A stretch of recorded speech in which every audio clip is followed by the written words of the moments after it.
Graça e paz do Senhor Jesus. Bom dia a todos vocês. Hoje a gente vai gravar Ezequiel 29. Com certeza o Senhor hoje vai falar no seu coração. Vai falar muito forte com você hoje, como Ele falou comigo. E Ele tem um recado para você hoje.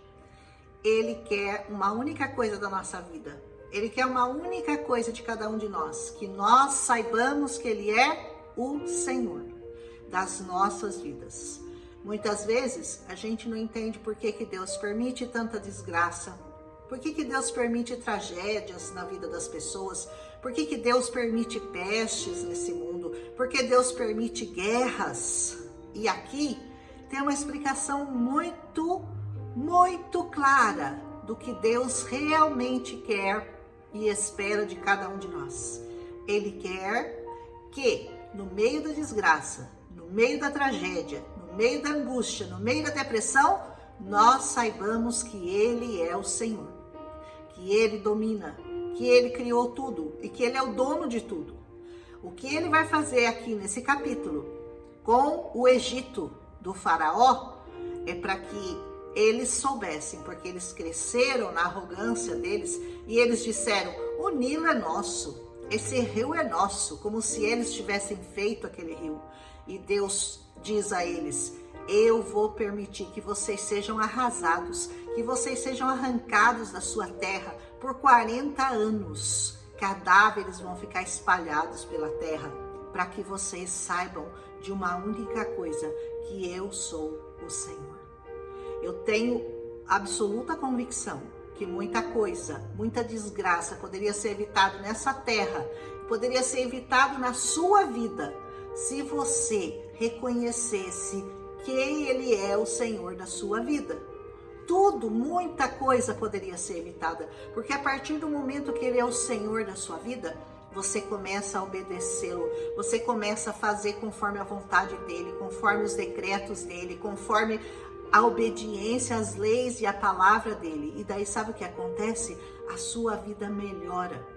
Os seus pensamentos melhoram e as coisas externas que acontecem ao seu redor não te abalam, porque você tem uma firme convicção de quem você serve e para quem você está vivo e para onde você vai depois dessa vida. E esses egípcios aprenderam a duras penas. Esse capítulo é um capítulo de tragédia, mas tem um único recado do Senhor aqui nesse capítulo: para que vocês saibam que eu sou o Senhor.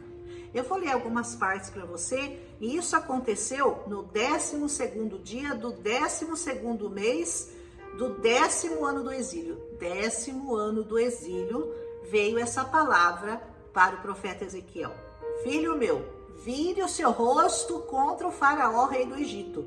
Profetize contra ele e contra todo o Egito. Contra todo o Egito. O Egito, nós sabemos que representa o mundo. Então, essa profecia, no sentido literal, é uma profecia contra o mundo todo. Porque o Egito, nós que já estudamos essa palavra, nós sabemos que toda vez que Deus fala de Egito, Ele está falando de mundo. Saia do Egito, não fique no Egito, não fique aonde que Deus está querendo dizer para você. Não faça parte desse mundo. Não fique concatenado com as ideias desse mundo. Não fique moldado com as ideias desse mundo. Fuja do mundo, fuja para o Senhor, fuja para a proteção do Senhor, amém? E ele diz: assim eu digo, assim diz o soberano Senhor, eu estou contra você. Regato rei do Egito, contra você, grande monstro deitado em meio aos seus riachos. O rio Nilo, que passava pelo Egito, era o maior orgulho dos egípcios, porque eles cresceram à beira do Nilo e toda a agricultura deles era baseada no rio Nilo. Então eles tinham o maior orgulho daquele rio. E Deus dizia assim para ele: eu estou contra você, faraó. Se Deus é contra nós, eu vou fazer uma pergunta para você: quem será por nós? Porque se o mundo for contra você, mas Deus for por você, esquece, você já venceu. Agora, se Deus for contra você, não tem ninguém mais para te ajudar, porque não tem ninguém maior que Ele nesse mundo e nem no outro mundo. Aleluia! Ele diz assim: você disse, o Nilo é meu, Eu o fiz para mim mesmo. Olha aquele pecado, né? A minha vida é minha. Eu faço o que eu quero com a minha vida. A sua vida não é sua. A sua vida pertence ao Senhor. Sabe essas mulheres que dizem assim: ah, eu vou abortar meu filho porque eu não posso ter filho, eu não quero ter um filho agora, um filho vai estragar meus planos. Que planos? E os planos que Deus tem para o seu filho não valem nada? Você sabe que o seu filho pode ser um escolhido, pode ser um eleito? Jesus foi adorado no ventre. Esaú e Jacó, quando estavam no ventre lá da nossa Rebeca, e ele disse assim: no seu ventre tem 2 nações. Você tem noção do que é isso? Porque cada um formou uma nação. E ele diz assim, ele não diz aí tem 2 crianças. Ele diz, dentro do seu ventre há 2 nações. E não foi dali mesmo que nasceu a nação de Israel e a nação palestina? Não foi de um único ventre? Então, a gente não sabe os propósitos de Deus, e quem somos nós para dizer: olha, você vai viver e você não vai. Essa criança aqui pode viver, essa daqui não, essa daqui eu vou matar. Você vai se tornar um assassino de um propósito de Deus para aquela vida, porque Deus tem propósito para cada vida que nasce. Ninguém nasce nesse mundo sem um propósito de Deus para sua vida. Então, olha, muito cuidado com quem é a favor de abortar criança, um assunto que o cristão não tem nem que debater, né? Que não cabe na nossa crença, não cabe no nosso entendimento cristão assassinar um filho dentro do ventre. Eu nem sei por que eu comecei a falar disso, mas o Senhor deve estar falando com alguém aí. Ele diz assim: mas eu porei anzóis no seu queixo. Sabe quando eu ponho um anzolzinho aqui e fala: puxa você, vou puxar você por aqui, ó. Farei os peixes dos seus regatos se apegarem em suas próprias escamas. Puxarei você para fora dos seus riachos com todos os peixes grudados em suas escamas. Você tá achando que você tá seguro? Tá achando que esse rio é seu? Esse rio é meu, eu faço o que eu quiser. Eu faço os peixes ficarem apegados às escamas.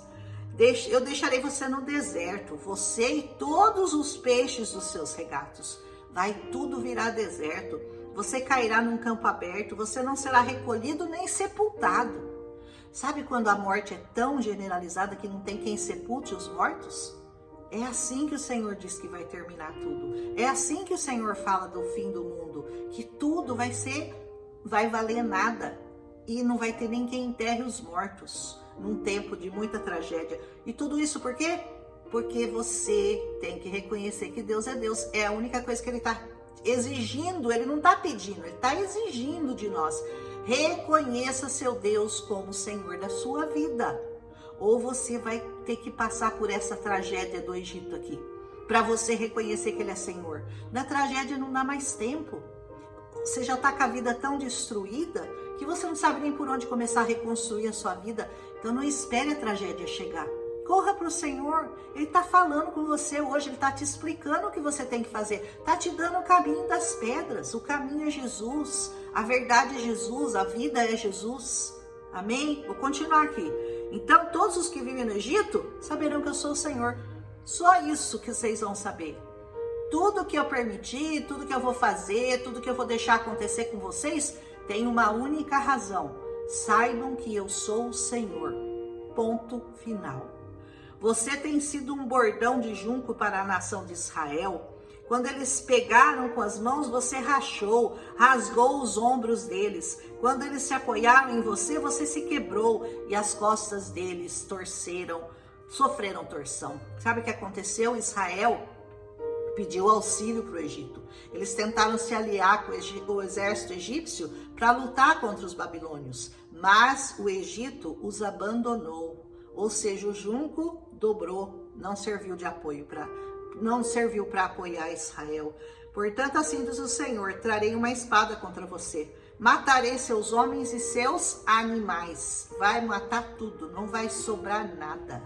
Por isso que eu digo: mate todos os inimigos dentro de você que te afastam de Deus. Antes que Deus mate tudo que você tem, mate você os inimigos de Deus dentro de você. Aquela voz que fica falando para você fazer o que você não deve. Aquela voz que fica falando para você que você não precisa ir na igreja, que você não precisa adorar o Senhor, que você não precisa servir o Senhor, que você tem que servir a sua própria vida, servir aos seus próprios interesses. Não, não e não. Deus quer que você sirva os interesses dele, porque ele que fez tudo, ele que te deu a vida e você deve isso a ele. Nós devemos a Deus louvor, glória, adoração, respeito, servidão. Nós somos servos. Deus não é o seu servo, você é servo do Senhor. Entenda isso de uma vez por todas. Amém? O Egito se tornará um deserto arrasado, e então eles saberão que eu sou o Senhor, porque você disse: o Nilo é meu, eu que fiz, a vida é minha, eu faço o que eu quiser da minha vida. Foi eu que fiz? Foi você? Tem certeza que foi você que fez a sua vida? E tudo que você tem, você acha que foi você que fez? Que não foi com o ar que Deus te dá para respirar, com a força que Deus te dá, com os órgãos que Deus te dá, com a vida que Deus te deu? Foi Ele que te deu. Foi Ele que te deu, nada é seu. Entenda que nada é seu. Eu estou contra você e contra os seus regatos. Tornarei o Egito uma desgraça, um exército arrasado, desde Migdol até Savene, chegando até as fronteiras da Etiópia. Ou seja, o Egito inteirinho. Não vai sobrar nada. Não vai sobrar nada. Vai ser arrasado de fora a fora. Farei a terra do Egito arrasada. Eu acabei de falar, eu nem tinha lido. Em meio a terras devastadas. Suas cidades estarão arrasadas durante 40 anos. Olha o tempo que o Senhor está dizendo. Lembra dos 40 anos que Israel passou no deserto também? Tentando chegar na terra prometida, saindo do Egito para chegar em Canaã? Quantos anos? 40 anos. Olha Deus dando troco aqui. E dizendo assim: vocês ficarão em terras devastadas, suas cidades arrasadas por 40 anos. Entre cidades em ruínas. E assim aconteceu, viu? O Egito foi tomado. Espalharei os egípcios entre as nações e os dispersarei entre os povos. A mesma coisa, o mesmo castigo, a mesma coisa que ele fez com Israel, porque Israel também abandonou o Senhor, também se misturou com os deuses estranhos, com os deuses do Egito. A mesma sentença de condenação que estava sobre Israel também estava sobre o Egito. Eu os trarei de volta do cativeiro, os farei voltar ao Alto Egito, a terra dos seus antepassados. E ali vocês serão um reino humilde. Sabe quando que Deus vai tornar seu cativeiro em uma cidade bonita de novo? Quando você se humilhar, quando você for humilde na presença de Deus. Reconhecer que nada é seu e que tudo é dele. E que você deve a ele toda a honra, todo louvor, toda a glória, toda a adoração. Hoje e para sempre. Diz assim: você será o mais humilde dos reinos, nunca mais você se exaltará sobre as outras nações. Eu o farei tão fraco que nunca mais dominará sobre as nações. O Egito dominou por muito tempo todo mundo. Você ouve falar do Egito hoje? O Egito é um reino hoje que é um reino reconhecido como um grande reino? Não. O Egito é só o Egito, ali um lugar onde vão visitar. Nunca mais ele foi um grande reino. E ele já tinha sido, naquela época ele era. Amém? O Egito não inspirará mais confiança a Israel, mas será uma lembrança da sua iniquidade, por ir atrás dele em busca de ajuda. E o Egito para Israel vai ser só uma lembrança. Olha como nós erramos. Olha como nós pecamos contra o Senhor. Nós fomos buscar ajuda de um povo, de uma nação, quando nós deveríamos ter ido buscar ajuda no Senhor, que nos deu, que nos formou, que nos deu todas as coisas que hoje nós temos. Se um dia você voltar para o Senhor, você vai entender que tudo aquilo na qual você se apoiou, tudo que você confiou, na sua riqueza, na sua saúde, no seu poderio de construir as coisas, tudo vai ser arrasado. Quando você entender que a sua única confiança tem que estar no Senhor, você vai ver que o tempo da sua iniquidade, o tempo que você confiava em coisas deste mundo, são só lembranças da sua iniquidade, viu? Então saberão que eu sou o Senhor. Várias vezes você vai ouvir Deus falar nesse capítulo: então saberão que eu sou o Senhor. Vai acontecer isso, então saberão que eu sou o Senhor. E vai acontecer aquilo, então saberão que eu sou o Senhor. Tudo que Deus permite na sua vida, de tristeza, de desgraça, saiba que é por uma única razão: para você entender que Ele é o Senhor. Tá difícil entender isso? De alguma maneira você vai entender. Um dia ou outro, mais cedo, mais tarde, hoje, amanhã, não sei quando, mas um dia você vai entender que Ele domina sobre a sua vida. E quando você se render e você se humilhar, e você se tornar uma pessoa humilde, como diz a palavra, que a pessoa humilde, é nada mais, não é aquela que, eu faço isso para os pobres. Não, isso não é humildade. Humildade é você estar debaixo da mão do Senhor e reconhecer que Ele é o único Deus da sua vida. Filho do homem, ele diz, o rei Nabucodonosor da Babilônia conduziu seu exército numa dura campanha contra Tiro. Toda a cabeça foi esfregada até não ficar cabelo nenhum, todo o ombro ficou esfolado. Contudo, ele e o seu exército não obtiveram recompensa com a campanha que ele conduziu contra Tiro. Ele está dizendo o seguinte, a Babilônia tentou por 13 anos, Por 13 anos invadir Tiro e não conseguiu. No fim, Tiro foi dominado por Alexandre o Grande, como eu falei no capítulo anterior. E ele está falando, eles não vão conseguir nada, mas a hora que eles se voltarem contra o Egito, aí eles vão ter sucesso. E ele diz, por isso assim diz o Senhor, vou dar o Egito ao rei Nabucodonosor. Quem que entregou o Egito para o rei Nabucodonosor? Foram os exércitos do rei Nabucodonosor? Porque ele não conseguiu dominar Tiro? Não, é porque era plano de Deus, que ele não dominasse Tiro e que ele dominasse o Egito, porque era contra o Egito que Deus estava falando. O rei da Babilônia levará embora sua riqueza, saqueará seu despojo da terra como pagamento para o seu exército. Eu dei o Egito a ele como recompensa por seus esforços, por aquilo que ele e o seu exército fizeram para mim. Palavra do soberano Senhor. Deus está dizendo, eu ajudei Tiro, eu não deixei Tiro ser dominada por Nabucodonosor, porque eles ajudaram o meu povo, porque em algum momento da história eles foram amigos de Israel.